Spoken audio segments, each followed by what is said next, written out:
Welcome back to Empowerment Radio. We are talking about compassion, and if you have any questions or you want to share your story about compassion, and one of the things about Empowerment Radio, which I find is really dear to my heart, is that I'm not the big teacher who is telling you what this and this is about, or stories about my life or my clients. Of course, it is about inspiration. It's about guidance. It's about education, but it's also something that I would like you to share with all the other listeners. The wisdom that you have taken on and that you have gathered throughout the years, the experiences that you have made. Would love to hear from you to share those things, and call in 888-418-6890 if you need support, if you need guidance, if you feel I would love to have more compassion, I would love to receive more compassion, I don't know how. You can also use the instant messaging on the website that you're listening from. Just type in your question and I will do my best to answer it. Well, we are talking about compassion, the importance of compassion. As the Dalai Lama said, that love and compassion is not a luxury, it is a necessity. And he said, without it, we cannot really survive. Now, some people would say, no, forget about it. Compassion is definitely a luxury. It's like, 2 pints of ice cream for someone who had a heart attack and still doesn't fit in their pants. Compassion is not something we can right now afford. And so, in some ways, when you believe that compassion is almost, like something you have to study, learn, something that's not necessarily natural to us as a species, because isn't it true? It's all about the survival of the fittest, the strongest, and not the most compassionate.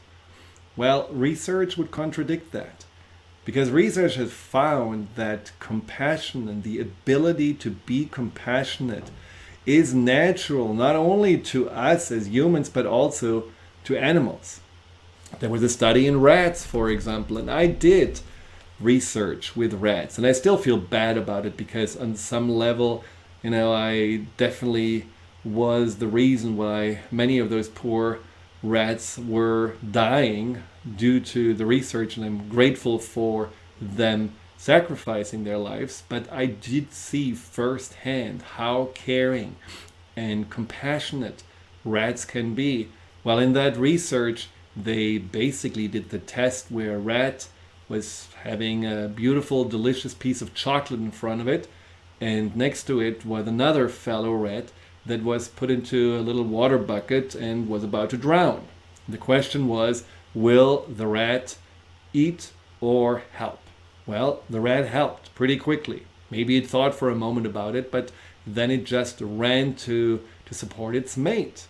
Now, if the rat had, before the experience of almost drowning, the time that it was needing to help was much shorter. It didn't even think about eating from that chocolate. It just went right to the rescue. Something that apparently also animals have inside as an instinct. Now, little toddlers, that didn't really learn about compassion or mindfulness or anything like that, were also tested and put into water pools and made drown. No, they were tested in regards to their ability to have compassion for adults. And so in that testing, they had adults pretend that they accidentally dropped a pen, or that they tried to put books together and then the books that were all stapled up there fell over, and they were observing the reaction of those little children. And it was interesting how a significant number of them instantaneously were just trying to help, reaching for the pen, reaching for the book, trying to put it back onto the pile. And so what they found is that when the babies or the toddlers saw that the book or the pen were deliberately dropped, not accidentally, nothing happened. But when it appeared that, through the facial expression or through maybe a sound the adult made, that it was an accident, they were right there. And so again, this is not necessarily learned behavior. This is something that was also instinctual in them. And to make that point even more, in adults, the researcher tested that ability to be compassionate in a game where basically a group of people were playing a certain game, and some of the participants were losing the game, and maybe, I don't know what they played, but they were maybe running out of money or so, and so the participants were asked to spontaneously make a decision whether to help and maybe loan some money or support that other player, or whether to focus only on the win that they may have in their hands. And when people were spontaneously deciding without thinking, they always went to help others, to support others. But when they thought a little bit longer about it, usually the idea of, no, I want to win, or the idea of greed was winning out. So isn't it interesting that whole idea about being in your head or being in your heart? And how often do we just make decisions from the head? And we are telling ourselves, well, I should just look after myself, or we're telling ourselves stories why we shouldn't help someone because they should help themselves, or they are just going for the entitlement, or it's their own fault. These are all thinking processes that often have to do also with self-protection. They are overriding our natural instinct to be compassionate.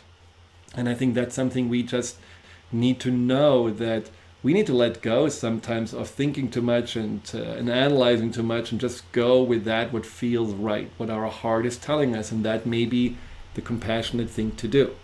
Now, there is an interesting question that we got from Brenda, and she says, my son, who is 5 years old, seems to lack compassion for animals.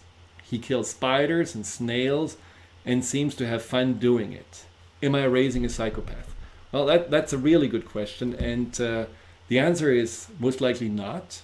And I have to admit that I also, as a child, for some reason, found some kind of pleasure in killing ants, which I still don't really fully comprehend, because at the same time, very early in life, I also saved bugs from a pond or a pool. So I'm not sure what this was all about, but I have my theories.